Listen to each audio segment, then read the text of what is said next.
Assalamualaikum warahmatullahi wabarakatuh. Kami ingin menjelaskan mengenal penyimpanan dokumen, sarana dan prasarana yang akan dijelaskan oleh kelompok kami, yaitu Cici Kamsia, Minanda Hidayah, Dea Putriani, MC Ramayanti, Yuniati Rasulillah, Amelia dan Susriwati. Yang pertama, saya atas nama Cici Kamsia akan menjelaskan pengertian dan tujuan penyimpanan dokumen. Penyimpanan adalah kegiatan yang dilakukan oleh seseorang atau sekelompok karyawan kantor untuk menampung barang-barang kantor yang berasal dari pembelian atau mendapat hibah. Penyimpanan yang terjadi di dalam kantor antara lain penyimpanan dokumen merupakan kegiatan yang dilakukan karyawan atau sekretaris untuk menyimpan dokumen penting, sedangkan penyimpanan barang merupakan kegiatan yang dilaksanakan oleh seseorang atau beberapa karyawan untuk menyimpan barang pembelian atau hibah agar tersimpan dengan baik dan aman. Hal-hal yang harus diperhatikan dalam proses penyimpanan dan cara penyimpanan dokumennya itu memahami sifat barang yang akan disimpan, tersedianya sarana penyimpanan yang memadai, prosedur dan tata kerja penyimpanan. Selanjutnya akan dijelaskan oleh MC Rahmayanti. Terima kasih. Pada yang disediakan, kata harus menyediakan biaya yang cukup untuk proses penyimpanan dokumen. Biaya yang dikeluarkan biasanya untuk membeli beberapa perlengkapan, di antaranya adalah clear holder dan filing kabinet. 5. Tenaga yang diperlukan. Selain biaya yang diperlukan untuk menyimpan dokumen, kantor juga harus menyediakan tenaga yang murni. Di era sekarang ini jarang sekali penyimpanan dokumen dilakukan secara manual. Untuk itu, kantor harus menyediakan karyawan yang mampu dalam bidang teknologi agar kantor juga dapat mengikuti perkembangan zaman. 6. Jangka waktu penyimpanan. Jangka waktu penyimpanan dokumen yang dimiliki oleh kantor maksimal 10 tahun sejak akhir tahun buku kantor yang bersangkutan. Cara penyimpanan dokumen. Terdapat beberapa cara yang dilaksanakan untuk proses pelaksanaan penyimpanan dokumen. Cara-cara tersebut diantara lain: 1. Mengklarifikasi dokumen berdasarkan jenis, berdasarkan tanggal masuk surat dan berdasarkan tanggal keluar surat. 2. Dokumen yang akan disimpan dalam keadaan bersih sehingga dokumen akan tetap rapi dan bersih. 3. Dokumen dapat disimpan di tempat yang memadai sehingga dokumen yang dimiliki oleh kantor dapat ditata dengan baik. 4. Dokumen yang dikomen dengan sistem ajab sehingga apabila dokumen tersebut dibutuhkan lagi maka akan mudah untuk ditemukan. 5. Penyimpanan dokumen dapat dilakukan disimpan di dalam berangkas atau disimpan secara online melalui Google Drive. Assalamualaikum warahmatullahi wabarakatuh. Saya Susriwati yang akan melanjutkan penjelasan dari MC Ramayanti, yaitu 3. Ruang lingkup dokumen kantor. Di dalam proses penyimpanan dokumen kantor terdapat 3 ruang lingkup dokumen kantor, yaitu A. Dokumen literer, yang artinya dokumen ini memiliki kegiatan untuk mengumpulkan buku, majalah, koran, dan brosur yang disusun menurut sistem tertentu dengan tujuan agar pembaca dan pengunjung lebih mudah untuk menemukan bahan yang akan diperlukan. Yang ke B, menelaah pengklasifikasian dokumen kantor. Dokumen-dokumen yang dimiliki kantor terdiri dari beberapa jenis, meliputi surat pendirian bangunan, sertifikasi tanah, surat kwitansi, cek berita acara, penerimaan barang, memo, surat keputusan, dan lain-lain. Dokumen kantor dapat ditinjau dari beberapa segi, yaitu baiklah, itu saja yang dapat saya jelaskan. Terima kasih. Wassalamualaikum warahmatullahi wabarakatuh. Assalamualaikum warahmatullahi wabarakatuh. Saya Yuniarti. Di sini saya akan menjelaskan poin ke-1 dokumen kantor dari segi pemakaian dan poin kedua dokumen kantor dari segi nilai gunanya. Dokumen kantor dari segi pemakaian dibedakan menjadi 4. A. Dokumen pribadi, B. Dokumen niaga, C. Dokumen sejarah, dan D. Dokumen pemerintah. Dokumen pribadi yaitu surat-surat yang berharga yang dapat dipakai sebagai alat pembuktian, misalnya akte kelahiran, KTP, dan SIM. B. Dokumen niaga berupa surat berharga yang dipakai sebagai pembuktian peristiwa penting yang terjadi pada peristiwa jual beli, misalnya cek, kwitansi, dan wesel. C. Dokumen sejarah berupa surat-surat yang berharga yang dipakai sebagai alat pembuktian suatu peristiwa yang terjadi pada masa lalu, misalnya naskah Sumpah Pemuda. D. Dokumen pemerintah berupa surat-surat berharga yang dipakai sebagai alat pembuktian dan peristiwa terjadi dalam pemerintahan suatu negara, misalnya Undang-Undang 1945 dan Peraturan Daerah. 2. Dokumen kantor dari segi nilainya. Ditinjau dari segi gunanya, dokumen ini dibagi menjadi 4. A. Nilai penerangan, B. Nilai perdagangan, C. Nilai yuridis, dan D. Nilai historis. Nilai penerapan yaitu yang nilai dapat dijadikan sebagai bukti untuk memberikan informasi bagi masyarakat. B. Nilai perdagangan, surat yang mengandung nilai perdagangan. C. Nilai yuridis, yaitu yang dapat dipakai sebagai bukti dan hukum dari persidangan. Yang terakhir, D. Nilai historis, surat yang dapat digunakan sebagai bukti peristiwa di masa lalu. Assalamualaikum warahmatullahi wabarakatuh. Assalamualaikum warahmatullahi wabarakatuh. Saya Rasala Amelia ingin menjelaskan materi bagian 3 tentang dokumen kantor dari segi sumber dokumen. Dokumen kantor dari segi sumber dokumen terdiri dari 5 macam, yaitu dokumen tersebut antara lain: A. Dokumen dari pemerintah, dokumen yang sudah ditetapkan oleh pemerintah pusat seperti undang-undang, keputusan presiden, dan peraturan pemerintah. B. Dokumen dari pihak swasta, dokumen yang ditetapkan dan diterbitkan oleh pihak swasta yang sudah memiliki ketentuan kekuatan hukum seperti akta notaris dan visum dokter. C. Dokumen yang bersumber dari kontrak-kontrak dagang, dokumen yang dibuat guna untuk mengikat 2 orang atau lebih yang berhubungan dengan perjanjian perdagangan, misalnya surat kontrak yang sudah ada perjanjian dagang. D.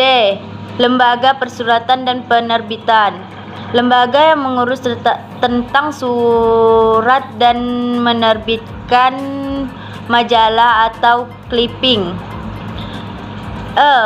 Perseorangan, dapat berupa lukisan hasil karya pribadi, misalnya koleksi lukisan Avandi. 4. Dokumen kantor dari segi fungsi. Dokumen kantor ditinjau dari segi fungsinya dibagi menjadi 2 bagian, yaitu dokumen dinamis dan dokumen statis. Penjelasan dari masing-masing dokumen tersebut antara lain: A. Dokumen dinamis. Dokumen dinamis adalah dokumen yang masih dapat dipakai secara langsung dalam proses penyelesaian pekerjaan kantor. Dokumen dinamis dapat dibedakan menjadi 3 bagian, yaitu dokumen aktif, yaitu dokumen yang dipakai secara terus-menerus untuk menyelesaikan pekerjaan kantor. Dokumen semi-aktif, yaitu dokumen yang sefrekuensi penggunaannya sudah menurun. 3. Dokumen inaktif, yaitu dokumen yang sangat jarang digunakan. 4. Dokumen statis, merupakan dokumen yang digunakan secara langsung dalam pekerjaan kantor. Baiklah, di sini saya akan melanjutkan penjelasan dari Rasela Amelia. 5. Dokumen kantor dari segi penelitian. Dokumen ini dibedakan menjadi 3, yaitu A. Dokumen primer, dokumen sekunder, dokumen tersier. Dokumen primer adalah dokumen yang berisi informasi mengenai penelitian asli mengenai aplikasi teori baru maupun penjelasan mengenai sebuah teori dalam sebuah disiplin umum. Dokumen sekunder adalah dokumen rujukan yang berisi informasi mengenai dokumen primer ataupun dokumen berupa bibliografi mengenai dokumen primer. C. Dokumen tersier adalah dokumen yang berisi informasi mengenai dokumen sekunder. Sumber tersier adalah suatu kumpulan dan kompilasi sumber primer dan sumber sekunder. 6. Dokumen kantor dari segi ruang lingkup dan bentuk fisik dibagi menjadi 3, yaitu dokumen letteral, dokumen korporal, dokumen privat. Dokumen letteral adalah dokumen yang terjadi akibat dicetak, ditulis, digambar, atau direkam seperti buku, majalah, koran, pita kaset, film, dan lain-lain. Titik berat dokumen literal adalah informasi yang terdapat pada benda. Dokumen literal dibahas secara khusus dalam bidang ilmu perpustakaan. Dokumen korporal adalah suatu dokumen berkaitan dengan sejarah. Dokumen ini biasanya berupa benda yang identik dengan sejarah masa lampau. C. Dokumen privat. Dokumen privat adalah dokumen yang berupa surat atau arsip disimpan dengan menggunakan sistem kearsipan. Contohnya, surat dinas, surat niaga, surat tanda bukti, dan laporan. 7. Dokumen kantor dari segi ruang lingkup kerja pemerintah. Dokumen pemerintah adalah surat-surat penting yang dapat dipakai sebagai alat pembuktian dalam kegiatan pemerintah. Contoh, undang-undang pemerintah, peraturan pemerintah, keputusan presiden, keputusan menteri, peraturan daerah, perjanjian kerjasama antar negara. Dokumen sejarah adalah surat-surat, benda atau catatan-catatan penting sebagai alat pembuktian peristiwa yang terjadi pada masa lalu. Assalamualaikum warahmatullahi wabarakatuh. Perkenalkan, nama saya Milanda Hidayah. Saya akan melanjutkan penjelasan dari teman saya, Lia Fitriani. Saya akan menjelaskan poin C, mengenali proses pembuatan dokumen kantor.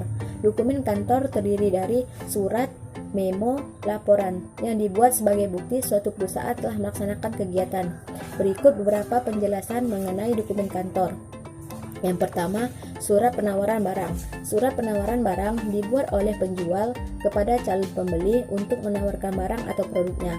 Surat penawaran barang dibuat dengan tujuan agar perusahaan dapat menjalin kerjasama dengan baik dengan perusahaan lain. Berikut beberapa hal yang harus diperhatikan dalam pembuatan surat penawaran barang. Yang pertama, kop surat. Yang kedua, tempat dan tanggal surat. Yang ketiga, nomor surat. Yang keempat, perihal surat. Yang kelima, lampiran jika ada. Yang keenam, alamat tujuan surat. Yang ketujuh, salam pembuka. Yang kedelapan, isi surat. Yang kesembilan, salam penutup. Yang kesepuluh, nama pengirim. Yang kesebelas, tanda tangan. Yang kedua, surat permintaan barang. Surat permintaan barang dikirim oleh calon pembeli kepada penjual untuk meminta keterangan mengenai barang yang ditawarkan. Surat permintaan barang, beberapa hal yang harus diperhatikan dalam pembuatannya. Yang pertama, harga barang. Yang kedua, jenis barang. Yang ketiga, jumlah barang yang ingin dipesan. Dan biasanya penjual juga mencantumkan cara pembayaran dan memberikan potongan harga atau diskon. Surat permintaan barang dibuat dengan tujuan agar calon pembeli mendapatkan barang yang sesuai dengan yang dipesan. Yang ketiga, berita acara penerimaan barang. Berita acara penerimaan barang berisikan informasi mengenai pemindahantanganan atau penyerahan barang. Surat berita acara penerimaan barang dapat dijadikan bukti dasar hukum yang tetap. Berita acara penerimaan barang berfungsi sebagai untuk bukti penerimaan barang atau untuk meminimalisirkan kesalahan. Yang keempat, surat perjanjian kerja. Surat perjanjian kerja tertulis berisikan tentang kesepakatan antara kedua belah pihak tentang hak dan kewajiban masing-masing untuk melaksanakan tindakan. Surat perjanjian kerja dapat dijadikan surat autentik sebagai bukti bahwa mereka telah menjalin kerjasama dengan baik atau kesepakatan. Surat perjanjian kerja juga dapat dijadikan sebagai acuan seseorang untuk menggugat apabila melakukan pelanggaran atas kesepakatan yang telah ditentukan. Yang kelima, memo. Memo adalah surat khusus untuk keperluan dalam kantor. Memo dilakukan secara horizontal dan vertikal. Horizontal dilakukan kepada pihak yang memiliki jabatan yang setara, sedangkan vertikal dilakukan oleh atasan kepada bawahan atau sebaliknya untuk memerintah atau meminta sesuatu. Baiklah, itu saja penjelasan dari kelompok kami. Semoga dapat bermanfaat untuk kita semua. Jika ada salah, saya mohon maaf yang sebesar-besarnya atas kelompok kami. Semoga ini menjadi ilmu yang bermanfaat untuk kita semua. Saya akhiri. Wassalamualaikum warahmatullahi wabarakatuh.